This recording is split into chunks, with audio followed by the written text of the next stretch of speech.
Me llamo Eugenio, tengo 84 años y tengo que contaros algo que nunca había dicho en voz alta hasta hace unos 3 años. Hubo una noche, un martes creo, en la que me senté a la mesa de la cocina y me di cuenta de que no había cruzado ni una sola palabra con otra persona viva en 4 días. 4 días. No porque estuviera enfermo, no porque pasara nada malo, simplemente porque la vida se había organizado así en silencio y yo lo había permitido. No os cuento esto para dar pena. Os lo cuento porque fui un hombre que pasó 60 años creyendo que no necesitar nada era lo mismo que ser fuerte. Y aquella noche, en esa mesa de la cocina, por fin entendí lo que me había estado costando esa creencia. Vivo solo desde hace 11 años, desde que falleció Lorena, y en ese tiempo he cometido todos los errores que una persona puede cometer, en silencio, en privado, sin que nadie mire, sin nadie cerca que diga, Eugenio, eso no está bien.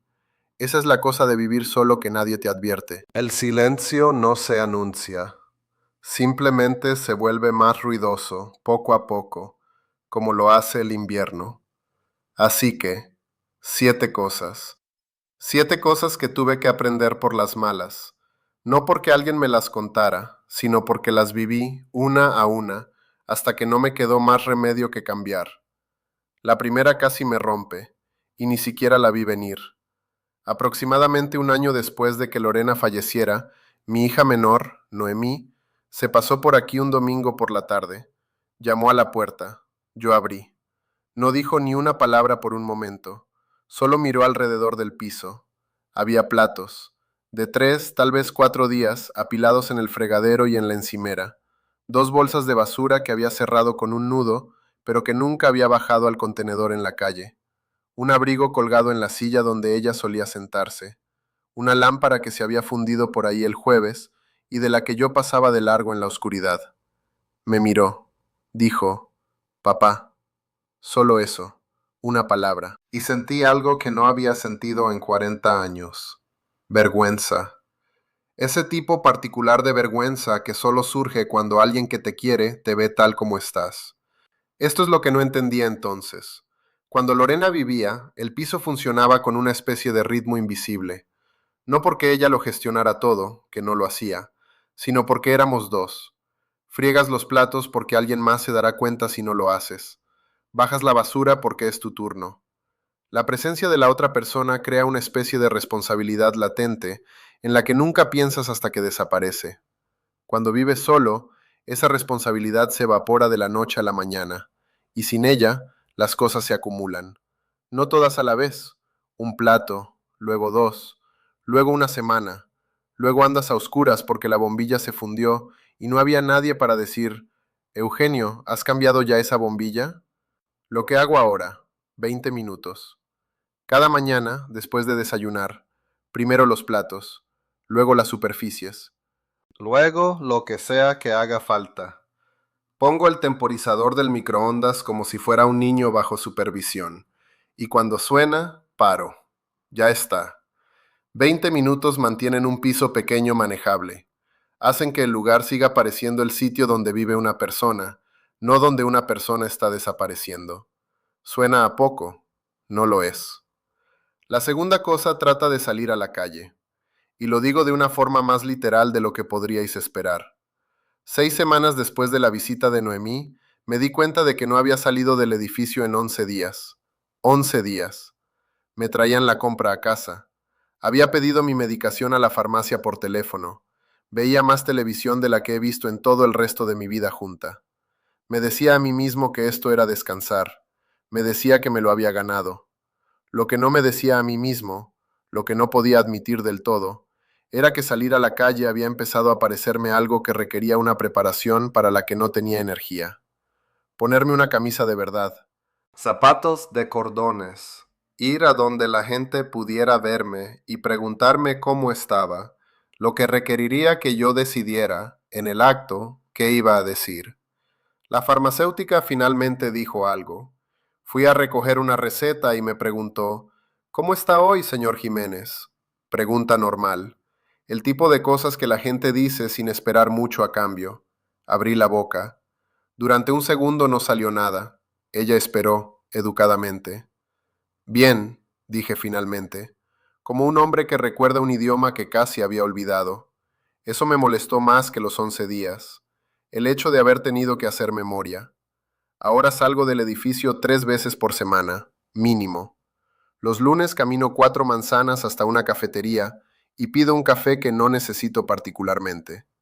Los miércoles voy al parque, no para hacer ejercicio, solo para sentarme en un banco y ver a las palomas tomar decisiones. Los viernes voy al supermercado incluso cuando no necesito comprar nada. Recorro los pasillos lentamente. Saludo a la gente con la cabeza. A veces alguien me devuelve el saludo. No es dramático. Pero algo dentro de mí se mantiene despierto gracias a eso. Y eso importa. Ahora. Esto va a sonar ridículo, pero necesito hacer una pausa un momento. Compré un móvil hace unos 2 años porque mi hijo Marcos me dijo que tenía que hacerlo. Comunicación moderna, dijo. Estar conectado, dijo. Vino un sábado y se pasó 3 horas enseñándome a usarlo. No retuve absolutamente nada. Lo que sí recuerdo, llamé a Singapur 2 veces por accidente. Todavía no sé cómo. También envió un mensaje a toda mi lista de contactos que solo decía sombrero, porque intentaba escribir otra cosa y el teléfono decidió que él sabía más. Mi nieta Noemí, la pequeña, no mi hija, todavía lo saca a relucir en cada reunión familiar. El abuelo Eugenio nos mandó sombrero, dice, como si fuera lo más gracioso que hubiera pasado en la vida. Puede que lo sea. He dejado de discutir. La tercera cosa me costó algo de lo que todavía no estoy seguro de haberme recuperado. Solía despertarme a las 6, toda mi vida laboral. Alarma a las 6, café a las 6:15, salía de casa antes de las 7. Esa era mi estructura. No la elegí, simplemente era así. Cuando me jubilé, y luego más tarde cuando Lorena se fue, la alarma se volvió opcional. Luego innecesaria. Luego dejé de ponerla. Al principio se sentía como libertad, dormir hasta las 8, hasta las 9 a veces. Ningún motivo para apresurarse, ningún motivo para estar en ningún sitio. Al cabo de 2 meses no tenía ni idea de qué día era. No lo digo metafóricamente. Quiero decir que tenía que mirar el móvil para confirmar que era jueves, y para el fin de semana siguiente ya se me había vuelto a olvidar. Mi médica, una mujer muy sensata y directa llamada doctor Abby, que me habla como si yo fuera capaz de entender el español claro, cosa que agradezco, me preguntó durante una visita de rutina, ¿a qué hora se despierta? Cuando sea, le dije. Me miró. Eso no es cualquier cosa, Eugenio. Tu cuerpo sigue funcionando con un reloj. Simplemente has dejado de darle cuerda. Ahora me despierto a las 6:30, todos los días, incluso cuando no tengo que hacerlo, incluso cuando no hay nada en particular esperándome. Hago café, me siento a la mesa junto a la ventana, observo lo que sea que esté pasando en la calle a las 6:30 de un martes. Los camiones de reparto, la mujer que pasea a su perro en pijama, Daniel, el vecino de abajo, yendo hacia su coche en la oscuridad antes de que nadie más se levante. El día se sostiene cuando tiene un principio. Sin él, simplemente va a la deriva, y tú vas a la deriva con él. La cuarta cosa es más difícil de contar, porque se trata del orgullo. Durante los primeros años tras la muerte de Lorena, la gente llamaba. Sus amigas, la gente de la parroquia, antiguos vecinos, decían, ¿cómo lo llevas, Eugenio? Y yo decía, estoy bien. Y me creían porque lo decía con una voz que no invitaba a hacer más preguntas. Después de un tiempo, dejaron de preguntar. No porque no les importara, sino porque yo había dejado claro, con amabilidad y firmeza, a lo largo de muchos meses, que no necesitaba que nadie estuviera pendiente de mí. Esa era la historia que me estaba contando a mí mismo. La verdadera historia era diferente. La verdadera historia es que yo era un hombre que nunca, en 80 y tantos años, había aprendido a dejar que la gente le viera necesitando algo. Mi padre no lo hacía, su padre antes que él. Asimilabas las cosas, lidiabas con los problemas. No hacías un espectáculo de tus dificultades delante de otras personas. Lorena solía decir que yo podía estar desangrándome y seguir diciéndole a todo el mundo que estaba perfectamente. No le faltaba razón. El problema es que cuando vives solo, decir bien deja de ser una conveniencia social y empieza a ser una prisión. Nadie va más allá. Nadie te dice, no, en serio. Dices que estás bien, se creen que estás bien, y te quedas sentado en el piso durante 11 días sin salir del edificio y nadie lo sabe. Lo que hago ahora, contesto el teléfono, así de simple. Noemí llama cada domingo a las 11. Antes dejaba que saltara el buzón de voz y la llamaba horas más tarde, cuando ya me había recompuesto lo suficiente como para sonar como alguien que estaba estupendamente. Ahora simplemente lo cojo, incluso cuando no estoy compuesto, incluso cuando no tengo mucho que decir. Esos 20 minutos del domingo por la mañana. Ella me habla de los nietos, yo le hablo de lo que sea que estuvieran haciendo las palomas en el parque. Son el hilo que me recuerda que sigo conectado a algo. Mi vecino de abajo, Daniel, no pregunta mucho. No es ese tipo de hombre. Pero a veces llama a la puerta y me dice, ¿necesitas algo del supermercado? Y he empezado a decir que sí. No siempre porque necesite algo. A veces solo porque significa que alguien sabe que estoy aquí. Eso me llevó más tiempo del que me gustaría admitir. La quinta cosa casi me mata. Y lo digo con más exactitud de lo que quizá os resulte cómodo. A los 4 años de vivir solo, empecé a saltarme comidas. No a propósito. No con ninguna intención en particular. Simplemente llegaba el mediodía y me daba cuenta de que no había comido desde la noche anterior. Luego daban las 3 de la tarde y pensaba, es demasiado tarde para comer, me esperaré a la cena. Luego llegaba la cena, abría la nevera, nada requería esfuerzo, volvía a cerrarla y comía galletas saladas de pie frente a la encimera. Cuando Lorena vivía, comíamos en la mesa, los dos. Comida de verdad. Yo no cocinaba, lo hacía ella casi siempre, pero yo estaba allí. La comida era un acontecimiento, por pequeño que fuera, algo que dividía el día en tres. Cuando solo estás tú, una comida deja de ser un acontecimiento. Se convierte en un trámite, en una interrupción. Y lo más fácil es dejar pasar el trámite. La doctora Abby se dio cuenta en un chequeo. Había perdido un peso que no podía justificar. Me preguntó qué estaba comiendo. Le dije la verdad, más o menos, y vi a su cara hacer eso que hacen las caras cuando las noticias no son buenas. Me dijo, Eugenio, tienes que comer como si alguien te estuviera mirando, incluso cuando no hay nadie. He pensado mucho en eso, comer como si alguien estuviera mirando. Ahora me preparo un desayuno de verdad cada mañana. Huevos, normalmente. Tostadas. Zumo. Me siento a la mesa. No como de pie frente a la encimera. Uso un plato. Suena a nada. Pero cambia algo. Dice, esta comida importa. Este cuerpo importa. Esta persona sentada aquí importa, aunque sea la única en la habitación.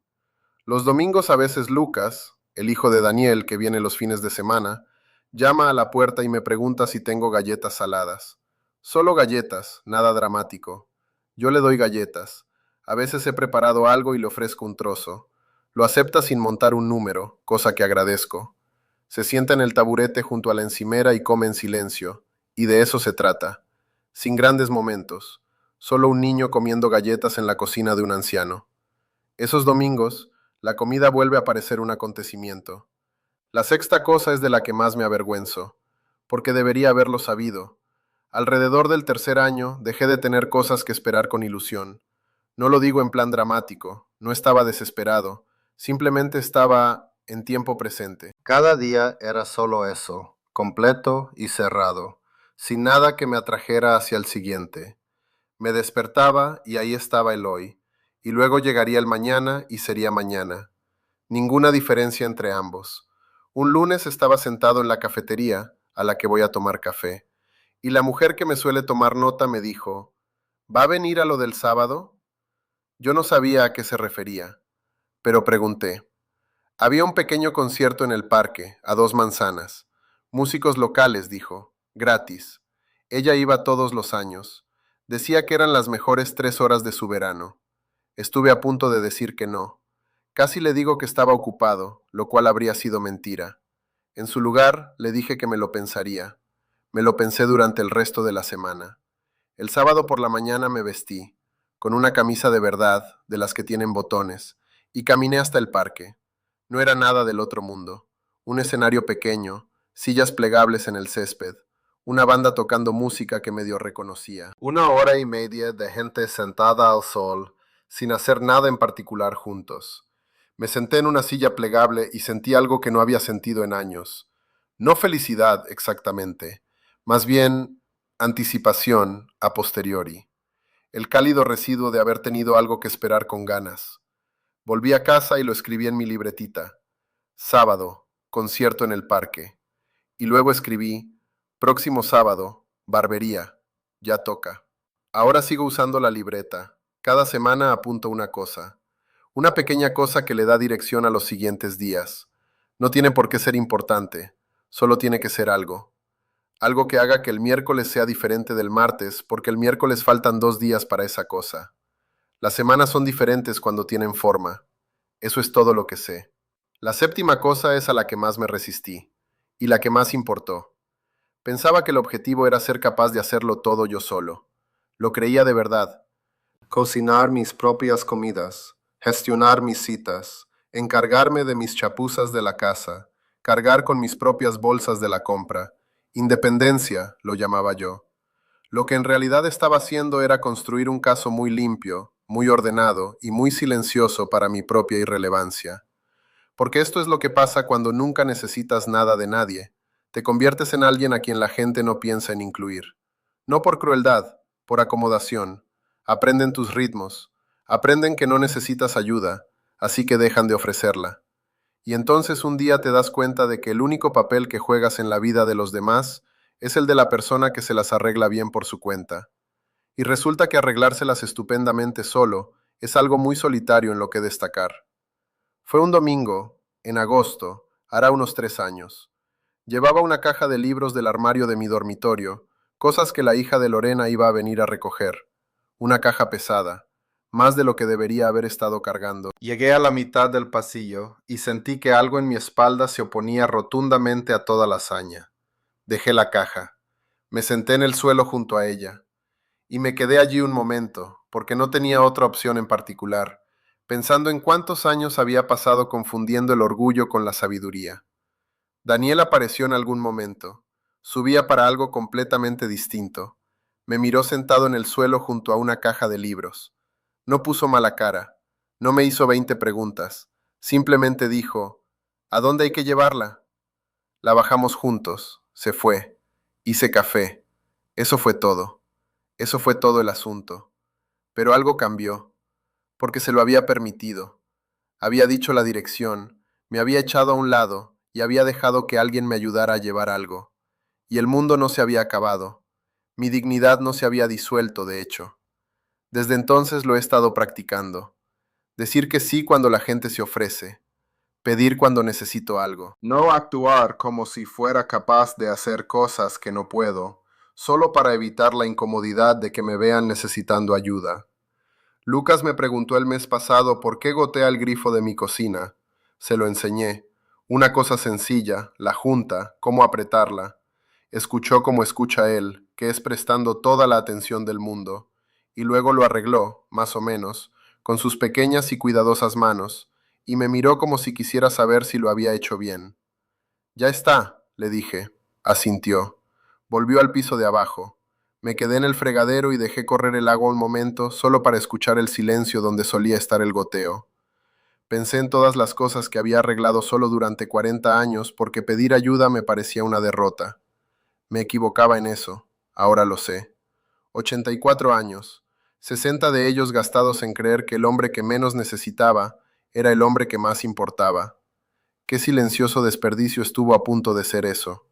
Este piso es pequeño y es mío. Algunas mañanas me siento junto a la ventana con mi café y veo cómo la calle cobra vida y siento algo que tardé más de lo debido en ponerle nombre. Gratitud. Simple y llana gratitud. Por la ventana, por el café, por la calle, por ser uno de los que todavía siguen aquí para verlo. He cometido todos los errores de esta lista, todos y cada uno, algunos más de una vez, pero sigo aquí. 70 y pico años de martes y todavía me puede sorprender un martes por la mañana. Eso no es cualquier cosa, es muchísimo de hecho. Si te has sentado hoy conmigo, si quieres volver a sentarte conmigo de nuevo, aquí estaré. Vuelve. Hay más de donde salió esto. Suscríbete. Hace compañía.